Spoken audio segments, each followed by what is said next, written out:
Se tem uma coisa que a gente se frustra quando acontece, é quando a gente começa a ver um anime e ele é ruim. Isso pode acontecer quando o mangá é muito bom, você tem aquela referência e começa a ver o anime, ou ele é uma obra original do anime, você começa a ver e ele termina ruim, ou já começa ruim desde o começo, né? Pois é, isso pode acontecer, já aconteceu comigo e também com o Bruno, e é por isso que a gente fez esse vídeo. Porém, galera, tem algo diferenciado aí nessa lista que a gente montou. Porque a gente acredita no poder do roteiro. Exatamente. Roteiro e talvez alguns personagens específicos poderiam elevar aí num outro tipo de adaptação. Será que esses animes ruins que a gente considera ficariam muito bem em live action? Esse é o tema desse vídeo, espero que vocês gostem. Vem com a gente! Já quero pedir para você deixar o like nesse vídeo que é importante para o canal e também hypar ele. Se chegou aqui no canal pela primeira vez, está conhecendo o nosso trabalho, se inscreve aí que isso faz total diferença.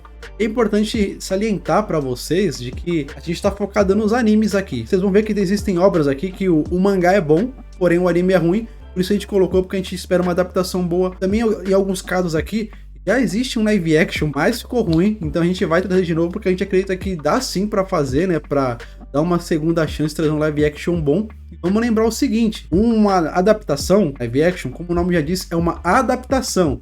Então nesses exemplos aqui, seria muito importante, por exemplo, de que houvesse uma alteração, né, no que foi feito no anime, que senão ia ficar ruim também. Então nesses casos aqui, a gente acredita que é importante se você mexer um pouco no roteiro e na trama, para que não seja um fiasco igual foi o anime para nós. Exatamente, galera. Então, já começando a nossa lista aqui, o primeiro que a gente colocou foi The Promised Neverland. Essa aqui é uma obra aí, né, que acompanha Emma, Norman e Ray, três crianças que vivem em um orfanato chamado Gracefield House, onde são bem cuidados e vivem em um ambiente feliz, teoricamente. No entanto, galera, a descoberta de um segredo sombrio acaba revelando que as crianças são criadas para serem comidas por demônios. Uma sinopse, galera, aí com uma trama incrível. O mangá, a galera gostou muito, né? Há algumas ressalvas em relação ao final, porém, galera, a decepção aconteceu e muito forte em relação ao anime. Porque ele começa muito bem, a gente tem uma temporada excelente, né? Com trama ali envolvendo ali até umas brincadeiras que a gente fez na época que fizemos vídeos sobre The Promised Neverland, que era uma mistura ali, né, de Chiquititas com Prison Break, galera. Era uma adrenalina muito boa ali, né, considerando ali as crianças em meu orfanato, mistérios, né, salas escondidas, portas a serem abertas, né, muito mistério envolvido. Porém, galera, da segunda temporada pra frente, a coisa ficou muito ruim, muito acelerada e com um final que ninguém entendeu. Eles meio que colocaram um monte de volumes ali do mangá, condensaram, né, e ficou um monte de coisa sem ser explicada, ou seja, ficou muito ruim. Só que justamente a gente colocou e apostou aí que numa adaptação, de repente até numa série, isso ficaria muito legal, porque toda a trama, né, o plot ali, ele é muito bom e daria sim para apostar aí numa adaptação. E poderia ser tanto em filme como em série também, dá para imaginar, porque a história de The Promised Neverland é muito rica, então pensando para não acontecer o mesmo erro que aconteceu com o anime, era importante você adaptar sem pressa, né? De repente, uma trilogia de filmes ou várias temporadas ficaria bem legal. O próximo na nossa lista aqui é Tokyo Ghoul, que inclusive já teve uma adaptação em live action japonesa aí, mas é bom de esquecer ela, fingir que não teve, que ela consegue ser pior que o anime. Tokyo Ghoul o que é? Já que eu introduzi aqui, né? Ele conta a história ali do Ken Kaneki, que é um estudante universitário que após ter um encontro mortal com a Rize Kamishiro, que é uma ghoul, ele acaba se transformando ali também no meio ghoul. Tá se perguntando agora, né? O que são ghouls? Eles são criaturas que se parecem com humanos, mas que precisam comer carne humana para sobreviver. Uma mistura ali meio que de vampiro, mas com umas adaptações, né, para não ficar só no sangue. Kaneki, então, agora com poderes e necessidades de ghoul, luta para encontrar seu lugar no mundo dividido entre sua humanidade e a sua nova natureza. Esse aqui é outro que sofre do mesmo mal que The Promised Neverland, mas acho que numa escala menor, porque ele começa muito bem. Nossa, as primeiras temporadas tem umas cenas espetaculares, épicas, a música Unravel aí sendo extremamente bem utilizada como trilha sonora em uns momentos marcantes. E fico imaginando como isso poderia ser bem adaptado aí para um live action. A gente sabe que ali tem umas coisas que é meio que difícil de adaptar, né? Umas questão de poderes ali que eles têm e tal, mas de repente você simplificar um pouco isso para ficar mais verossímil e melhor em tela seria melhor também, seria mais bem adaptado. Tem muita coisa boa para se aproveitar na trama ali. e principalmente naquele final. Se você fizesse umas mudanças drásticas, se fosse um pouco mais pé no chão, porque acho que um grande problema também do anime foi que ele chegou uma hora que ele começou a viajar demais ali nele mesmo, acho que seria melhor ainda, sabe? Eu acho que o núcleo, por exemplo, do anime se expandiu demais, poderia ficar mais focado no Kaneki, no pessoal ali que eles enfrentavam. Então sim, Tokyo Ghoul tem muito potencial para ser um ótimo live action. Exatamente, ele tem um apelo dramático muito forte, e isso poderia ser muito bem trabalhado, né? Assim como o Bruno falou, existem certos personagens que seriam difíceis de adaptar, porém você poderia usar isso, né, para abordagem, ter um teor mais dramático, você dar um enfoque maior a isso, né? E não deixar que o brilho dos olhos do protagonista se esvaiam e morram, né? Que foi muito que aconteceu ali, podemos dizer ali, do final da obra, né? Em relação ao Kaneki. Seguindo a nossa lista aqui, galera, outro anime que colocamos aqui é um anime mais novo, The Elusive Samurai, também conhecido como Nigijouzu Wakajimi. Ele que é um anime que se passa no Japão feudal, durante o período Kamakura, e acompanha Hojo Tokuyuki, o herdeiro do clã Hojo, que é forçado a fugir após a queda do shogunato pelas mãos de Ashikaga Takayuji. Tokuyuki é um menino habilidoso em fugir, precisa sobreviver e eventualmente recuperar os seus direitos hereditários e vingar-se de Ashikaga. Galera, esse anime, inclusive, a gente fez vídeo de primeiras impressões. Então, até para você ter um parâmetro ali de qual que era a nossa ideia, né, a nossa visão sobre esse anime antes de continuar, né, em relação ao primeiro episódio ali, dá uma olhada também nesse vídeo aqui no canal que vocês vão curtir. E esse, galera, foi mais um ali que a gente deu uma cansada conforme foi acompanhando o anime, porque ele tem uma ideia muito legal, ele inclusive tem um plot twist interessantíssimo logo no primeiro episódio, e dali pra frente, galera, parece que a coisa ficou meio desacelerada, parece que todas as fichas ali da produtora e até mesmo do autor, né, que criou o roteiro ali, as animações, parece que ele apostou todas as fichas no começo, no primeiro episódio, e depois meio que ficou como se fosse um roteiro meio preguiçoso, sabe? Umas animações também preguiçosas, porque o plot ele vai se repetindo, a gente vai tendo a mesma sequência, tanto que conforme a gente vai tendo a sequência mais pra frente de outros episódios, a gente já meio que espera o que é que vai acontecer, só mudando os personagens.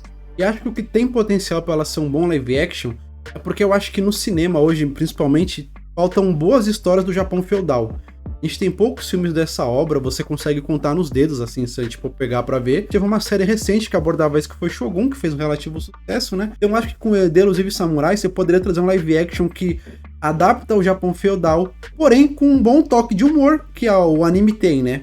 Dá pra você perceber. Então acho que esse é o grande potencial de The Elusive Samurai. Inclusive, ela é mais fácil de adaptar, por exemplo, do que Tokyo Ghoul, que a gente acabou de falar, ou até mesmo The Promised Neverland. Ela é mais pé no chão, embora tenha alguns combates ali, ela seja meio lúdica também, mas eu acho que boa parte desse lúdico dela é mais por conta do anime. Dá pra você trazer o humor de uma forma mais simplificada que funcionaria bem sim em tela.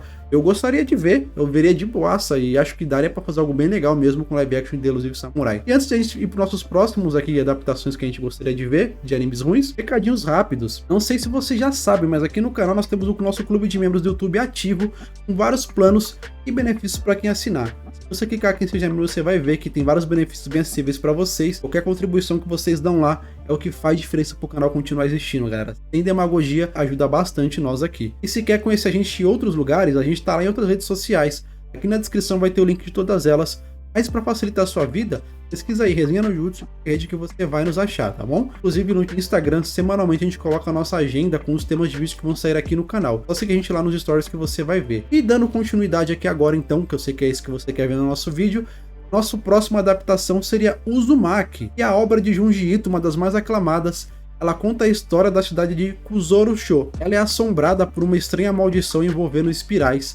Os habitantes da cidade, incluindo Kirie Kushima e Shuichi Saito, começam a desenvolver uma obsessão por objetos e padrões de espiral, que leva a eventos bizarros e horrores grotescos. Aqui, mais uma vez, lembrar que a gente está falando exclusivamente do anime, tá? Porque o mangá é uma obra de arte impecável, não tem o que mexer, mas o anime que estreou inclusive aqui no Brasil pela Max, eu sou um grande fã de Junji Ito, tem um monte de encadernado aqui do meu lado, e aí ficou muito a desejar esse anime. Eu esperava um pouco mais, eu sei que é um desafio tremendo, mas dá pra fazer um bom filme de terror aí, viu? Filme mesmo, nem sério precisava. Entregar um filme desse, por exemplo, na mão do James Wan, que fez aí Invocação do Mal, tem grandes diretores de terror aí surgindo.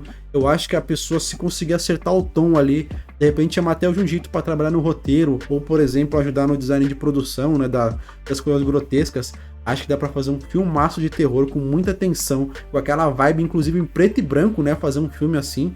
Eu acho que dá pra fazer um negócio bem aterrorizante, legal mesmo. Exatamente, e era justamente esse ponto que eu ia trazer, né, que seria o ganho ali, né, em relação a essa obra. Assim como no mangá, assim como no anime, o grande acerto foi manter a animação em preto e branco ali, uma marca de um Junji Ito, e isso ser levado ali, de repente, para um filme ou para uma minissérie que seria muito interessante, né? Uma adaptação hoje em dia com tanto efeito, né? Até utilizando, né, diversas cores, show de luzes, assim, você manter aquela essência, né, do preto e branco seria, obviamente, ali, né, algo que seria o diferencial em Uzumaki. Trazendo aqui a sequência da nossa lista, galera. Um outro anime recente aí que temos é Zenshu, que conta a história de Natsuko Hirose, uma talentosa animadora que, após um sucesso inicial como diretora, enfrenta dificuldades em seu próximo projeto. Uma comédia romântica sobre o primeiro amor.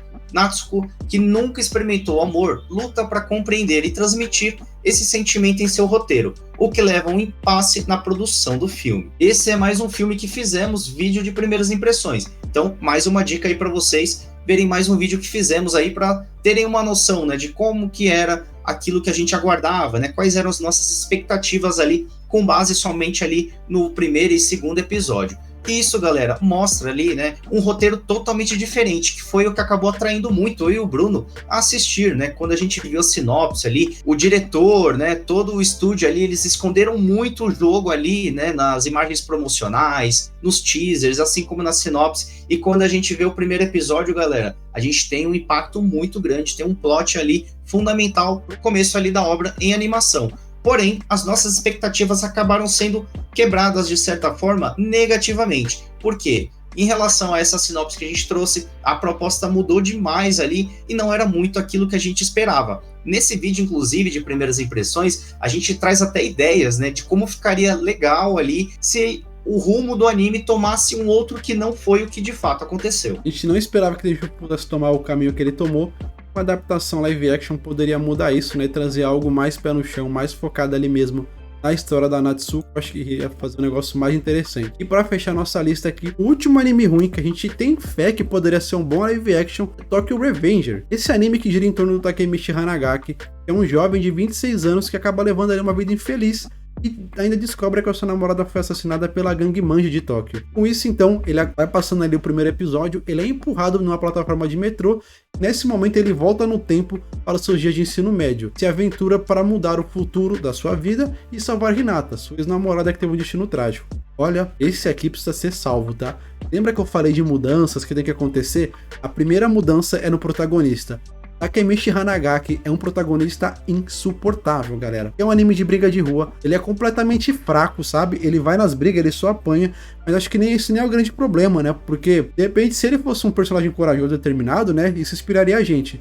Mas não, todas as brigas ele chora. É isso mesmo, ele tá sempre chorando de escorrer lágrima dos olhos. Isso vai irritando a gente, vai deixando cada vez mais insuportável. Para uma adaptação ficar legal de Tokyo Revenge, a primeira coisa que eu faria era mudar completamente o protagonista. Pelo menos ele pode ser fraco, mas mudar essa postura dele, que isso é algo que me irrita muito. Eu acho que isso empobrece muito a obra.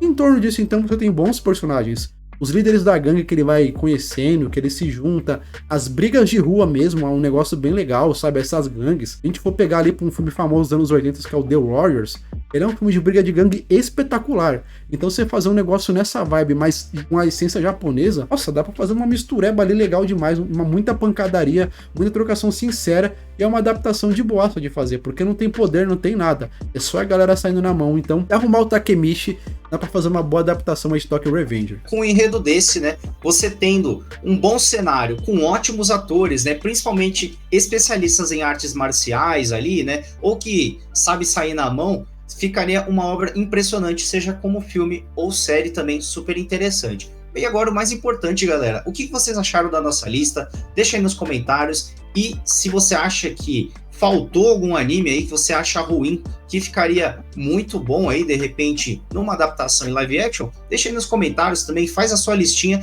que a gente faz questão de ler. E antes de você ir embora, galera, a gente tem uma indicação aí muito legal para vocês de 2 vídeos que fizemos. Um é sobre os 10 personagens mais fracos de animes shonen. Vídeo bem legal ali, vale vocês assistirem. Tem personagens de animes novos, assim como dos antigos aí, vai bater muita nostalgia. E outro vídeo aí bem interessante é os velhinhos, né? Teoricamente os velhinhos mais fortes dos animes, mas aposto aí quando vocês forem assistir os vídeos, vocês vão se surpreender com o potencial de cada personagem que a gente incluiu nessa lista, hein? É isso, galera. Valeu por ver até o final e até o próximo. Tchau, tchau. Valeu!